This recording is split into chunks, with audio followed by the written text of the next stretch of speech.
बिस्मिल्लाहिर्रहमानिर्रहीम। अस्सलाम वालेकुम students, welcome back to my channel educational tips. कैसे हैं आप सब? उम्मीद करती हूँ आप सब बच्चे बिल्कुल ठीक होंगे। तो बच्चों, आज ही मैं आपके साथ शेयर करने जा रही हूँ चैप्टर नंबर 7 सॉल्यूशंस। और ये आप सब बच्चे अपना पेज नंबर ओपन कर लीजिए, पेज नंबर 84। पेज नंबर 84 पे आ जाइए। तो सबसे पहले स्टार्ट करते हैं। सबसे पहले जो हम लोग को इंट्रो दिया हुआ है ये पढ़ लेते हैं। Solutions: sea water and swimming pool water test useful. यानी कि अगर आप लोग सी वाटर का दरियाई समुद्री पानी टेस्ट करें या स्विमिंग पूल वाला पानी को टेस्ट करें तो आपको उसके अंदर थोड़ा सा अजीब सा पानी का फ्लेवर आएगा। ठीक है। वाटर फ्रॉम द टैप और bottle doesn't taste of anything as such at all. ठीक है। अब अगर आप लोग वही पानी है ना जो मैं टूटियों में भी आ रहा है, लेकिन उसका टेस्ट अलग होता है। Both sea water and swimming pool have a strong taste because of the chemicals in the water. अब वो कह रहे हैं कि हमारे पास सी वाटर के अंदर या हमारे पास स्विमिंग पूल का वाटर के अंदर क्यों इतना उनका टेस्ट अजीब सा होता है, क्योंकि उसके पानी के अंदर ना केमिकल्स डाले हुए होते हैं। सी वाटर सॉल्टी, समुद्री पानी जो होता है वो नमकीन नमकीन सा होता है, उसके अंदर बहुत सॉल्टी सॉल्टी सा टेस्ट होता है। Swimming pool water has a chlorine in it to kill the germs. इस तरह से अगर हम लोग स्विमिंग पूल के वाटर के अंदर बात करें तो स्विमिंग पूल के वाटर के अंदर ना क्लोरीन गैस डाली हुई होती है, क्यों? ताकि जो पूल के अंदर जितने भी जर्म्स हैं वो किल हो सकें। The salt in the sea water and the chlorine in the swimming pool water has dissolve and form a solution. अब वो जो सॉल्ट है वो जो सी वाटर के अंदर है या क्लोरीन जो स्विमिंग पूल वाले वाटर के अंदर है, ये जब मिक्स हो जाते हैं ना इनके अंदर तो वो क्या बना देते हैं? सॉल्यूशन बना देते हैं। एक और एग्जांपल मैं आप लोगों को नीचे दूंगी, ज़रा स्किप ना कीजिएगा, चलते रहिएगा। अब देखिए, a solution is a homogeneous mixture of two substance. Solution क्या है? दो चीज़ों का मिक्सचर है। For example, a salt solution in a mixture of salt and water. जैसे अगर हम लोग देखें कि पानी के अंदर सॉल्ट को डिजॉल्व करें, नमक को मिलाएं तो नमक तो मिक्स हो जाएगा। अब सॉल्ट और वाटर दो सोल्यूशन बन गए, दो चीज़ें हैं ना, ये दोनों जब आपस में मिक्सअप हो जाएंगी, डिजॉल्व हो जाएंगे तो ये बन जाएगा solution. When salt is dissolved in water it is fair. जब सॉल्ट पानी के अंदर मिक्स हो जाती है तो वो तो गायब हो जाता है ना, वो हमें नजर तो नहीं आता। चीनी है पानी के अंदर डिजॉल्व की, क्या उसके बाद पानी के अंदर जब मीठा पानी बना लेते हैं क्या चीनी नजर आती है हम लोगों को? नहीं आती ना। तो salt particle have simply spread out among the water molecule. अब ये जो सॉल्ट है जो पानी के अंदर डिजॉल्व हो गया, ये क्या हुआ? इससे जो सॉल्ट का जो पार्टिकल है वो वाटर के मॉलिक्यूल के अंदर अंदर सिंपली डिजॉल्व हो गए। This process is called dissolving. और ये जो मिक्सिंग का प्रोसेस है, जब कंप्लीटली डिजॉल्व हो जाएगा तो इस प्रोसेस को क्या देते हैं? ये डिजॉल्विंग हो रही है, मिक्सिंग हो रही है। ठीक है। The substance that is dissolve is called solute. वो चीज़ जो कि मिक्स हुई है, सॉल्ट है, मिक्स हुआ है, तो वो क्या है? सोल्यूट है। For example, salt is solute. चीनी है वो मिक्स हुआ है पानी के अंदर, वो क्या है? सोल्यूट है। क्लोरीन थी स्विमिंग पूल के अंदर, वो क्या है? सोल्यूट है। सॉल्ट है सी वाटर के अंदर है, सोल्यूट है। The substance that is dissolved into it is called. और जिस चीज के अंदर डिजॉल्व हो रहा है, एक वो चीज है जो डिजॉल्व हो रही है और जिस चीज के अंदर, वाटर के अंदर, पानी के अंदर डिजॉल्व हो रही है, वो क्या है? सॉल्वेंट है। Here the water is solvent. When sugar is added into the water, the sugar is solute, and whereas the water is solvent. इसी तरह से जब पानी के अंदर हम लोग चीनी मिक्स करें, चीनी क्या है? सोल्यूट है, और वाटर क्या है? सॉल्वेंट है। ठीक है। mass of a solution is the mass of the sum of the mass of the solute and the solvent। और जब कोई चीज किसी जिसने सॉल्ट और वाटर को डिसॉल्व कर दिया तो गया, तो अब उस चीज का वाटर का जो मैस होगा वो mass of water plus mass of sugar या सॉल्ट जो भी है उसके मैच। जैसे 10 ग्राम अगर हमारे पास सॉल्ट है और 100 ग्राम ऑफ वाटर है, तो इन दोनों को ऐड करेंगे तो 110 ग्राम ऑफ हमारे पास जो सोल्यूशन बना वो उसका क्या वेट मैस है? 110 ग्राम है। ठीक है। Solutes can be gas, liquid और सॉलिड। अब ये जो हमारे पास सोल्यूट है, जो मतलब कि सॉल्ट है, शुगर है, क्लोरीन है, ठीक है, ये क्या है? ये जो चीज़ें हैं ना सोल्यूट्स, ठीक है, ये हमारे पास गैशियस फॉर्म में भी मौजूद हो सकती हैं, लिक्विड भी हो सकता है और सॉलिड भी हो सकता है। Water is a solvent in grape juice. अब अगर हम लोग देखें, वाटर भी तो कहीं पर जरूरी नहीं है हर जगह वाटर सोल्यूट हो, वाटर किसी जगह पे सॉल्वेंट भी हो सकता है। जैसे अगर हम लोग देखें, इसकी एग्जांपल मैं आपको एक तरह से देती हूँ। दूध वाला है, ठीक है, दूध वाला, ठीक है, एक दूध वाला है, वो क्या करता है कि दूध के अंदर पानी मिलाता है।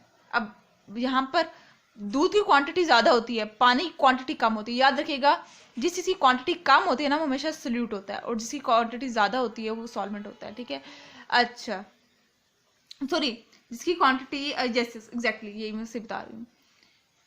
So sugar and other ingredients are the solutes. Our solution has more properties throughout. It contains solute molecules and or ion that are too small to see. अब देखिए solution जो एक कोई चीज़ का सोल्यूशन बन जाता है तो वो उसके अंदर काफ़ी चीज़ें मिक्स होती हैं. उसके अंदर हमारे पास सोल्यूट मिक्स हुआ होता है, उसके अंदर मॉलिक्यूल्स आइंस मिक्स हो जाते हैं जो कि हम लोग को नज़र नहीं आते. ठीक है. A solute is a formation when formed when solute dissolved in the solvent. वही बात जो मैंने आप लोगों को बताई थी. ठीक है. यहाँ तक समझ लगी. Solute and insoluble substances के ऊपर आ जाते हैं. A substance that is dissolved in a solvent is called soluble substance. अब कोई भी चीज़ जो कि वाटर के अंदर चीनी है वो पानी के अंदर डिजॉल्व होगी तो वो क्या था हमारे पास, वो soluble substance है. While a substance that can't be dissolved in a solvent is called a insoluble substance. insoluble substance कौन से होते हैं जो कि डिजॉल्व नहीं हो सकते. जैसे ऑयल और वाटर है. पानी के अंदर आप जरा सा एक ड्रॉप भी तेल डाल के देखें, चाहे आप थोड़ा सा हाफ ग्लास ही वाटर हो उसके अंदर एक ड्रॉप ऑफ ऑयल भी डाल के देख लें, आप साले लगा दें घुमाने में चम्मच कि किसी तरह से ऑयल डिजॉल्व हो जाए, ऑयल डिजॉल्व नहीं होगा. Sugar, salt and copper sulfate are soluble substances. They are soluble. The soluble substances can be separated by the mixture of evaporation method. अब soluble substances की वो कह रहे हैं कि जो चीज़ें dissolve हो जाती हैं वो दोबारा हमारे पास वापस भी आ सकती हैं. किस तरह से? जैसे अगर हम लोग शुगर और वाटर का मिक्सचर है उसको अगर हम लोग हीट दें, वाटर तो इवेपोरेट हो जाएगा तो पीछे लेफ्ट क्या रह गया, शुगर रह गया, वापस चीनी मिल जाएगी ना. Insoluble substance does not dissolve but remain suspended in the solvent for the time and then settle down. Insoluble substance are not solutes. ठीक है. अब वो कह रहे हैं insoluble substance कभी भी डिजॉल्व नहीं होंगे, वो कुछ टाइम बाद सेटल डाउन हो जाएंगे, ऊपर तह पर आ जाएंगे, ऊपरली सरफेस पे आ जाएंगे, लेकिन कभी भी या निचली तह नीचे चले जाएंगे. सैंड है उसको आप पानी के अंदर डालें, कभी मिक्स होगा नहीं होगा, वो नीचे चले जाके नीचे बैठ जाएगा, नीचे रह जाएगा, पानी ऊपर आ जाएगा और सैंड नीचे बैठ जाएगा. ठीक है. Chalk, sand and glass are the insoluble substances. The insoluble substances can be separated by filtration. और ये जो soluble substances होते हैं उनके लिए उनको हम लोग कैसे हासिल कर सकते हैं, उनको हम लोग evaporation के प्रोसेस के थ्रू हासिल कर सकते हैं. जबकि insoluble substances को हम लोग कैसे हासिल कर सकते हैं, filtration के थ्रू. छलनी रखें, पानी नीचे चले जाएगा और जो substance sand है वो हमारे पास छलनी के ऊपर आ जाएगी. ठीक है. Water is a solvent. In many common solution, the water is solvent. बहुत हर जगह पर मोस्टली वाटर जो है वो सॉल्वेंट ही है जिसके अंदर चीज़ें डिजॉल्व की जा रही हैं. ठीक है.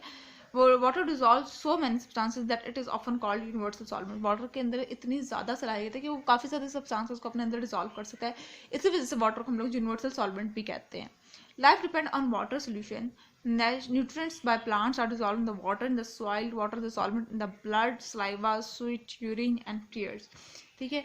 अब वो कह रहे हैं कि हमारी जो वाटर है वो हमारी उसके ऊपर ही कम्प्लीटली हमारी लाइफ डिपेंड करती है, वाटर सॉल्यूशंस पर. जैसे प्लांट्स हैं वो पानी के अंदर ही अपने न्यूट्रिएंट्स को मिक्स करके पूरी बॉडी अपने प्लांट बॉडी में ट्रांसपोर्ट करते हैं. इसी तरह से हमारे सलाइवा है इसके अंदर भी मुख्तलिफ तरह की चीज़ें डिजॉल्व हैं, हमारे आंसू हैं उसके अंदर भी. ठीक है. ये सारी चीज़ें. उसके बाद फिर आ जाते हैं हम लोग सस्पेंशन के ऊपर. सस्पेंशन क्या है? If you try to mix sand in a water you will find that the sand never dissolve completely no matter how much you stir it. Sand and water make up a suspension. ठीक है. अब वो देखिए अब कह रहे हैं कि अगर आप लोग सैंड को और पानी को मिक्स करने की कोशिश करेंगे तो इसका कोई फ़ायदा नहीं है कि कितनी सैंड कम ले रहे हैं, कितनी ज़्यादा ले रहे हैं, कितनी ज़्यादा आप देर तक चम्मच हिलाते रहेंगे, सैंड कभी भी डिजॉल्व नहीं होगी पानी के अंदर. बल्कि सैंड और वाटर का जो रिलेशन जब बन जाएगा तो वो क्या बन जाएगा, सस्पेंशन बन जाएगा. सस्पेंशन आप वो बता रहे हैं कि सस्पेंशन होती क्या है. Suspension is a mixture in which particles can be seen and easily and separate by settling or by filtration. Unlike a solution, a suspension does not have the same properties through it. It contains visible particles that are larger than the particles in a solution or colloid. अब वो कह रहे हैं suspension वो होती है कि जो चीज़ जिस चीज़ को हम लोग डिजॉल्व कर रहे हैं ना वो चीज़ हम लोग को ईजिली नज़र आ रही है. ठीक है. और वो चीज़ सेपरेट आउट भी हो जाती है. वो किस तरह से हम लोग उसको फिल्ट्रेशन मेथड के थ्रू वो चीज़ हमारे पास अलग हो जाती है, हमें नज़र आना शुरू हो जाती है. इसके पार्टिकल्स होते हैं वो डिजॉल्व पार्टिकल से तो बिल्कुल मुख्तलिफ होते हैं, कम्प्लीटली विजिबल होते हैं. ठीक है. अब आ जाते हैं हम लोग सैचुरेटेड सोल्यूशन के ऊपर. If we go on adding more and more salt to water we will eventually get to the point where we can't make any more dissolve. ठीक है. अब वो कह रहे हैं अगर हम लोग सॉल्ट ऐसा करके ज़्यादा डालते जाएं पानी के अंदर तो एक पॉइंट आएगा जहाँ पर हमारा बस कंप्लीट हो जाएगा, वाटर की कैपेसिटी कंप्लीट हो जाएगी कि इससे ज़्यादा अब वो सॉल्ट को डिजोल्व नहीं कर सकती। This solution is called saturated solution. और वो पॉइंट जहाँ पर वाटर की कैपेसिटी पूरी हो जाएगी कि अब वो और सॉल्ट को अपने अंदर डिजोल्व नहीं कर सकता, तो उस पॉइंट को कहते हैं ये सैचुरेटेड सोल्यूशन है, ठीक है।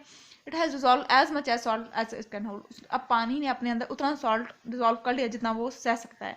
Any extra salt that will add will simply lie at the bottom of the container. अब मजीद अगर हम लोग और सॉल्ट डालने की कोशिश करेंगे तो वो डिजोल्व नहीं होना। And unsaturated solution is one in which amount of solute dissolve is less than the saturation point of the solvent. It means there are still some space available between the molecule of the solvent to dissolve solute.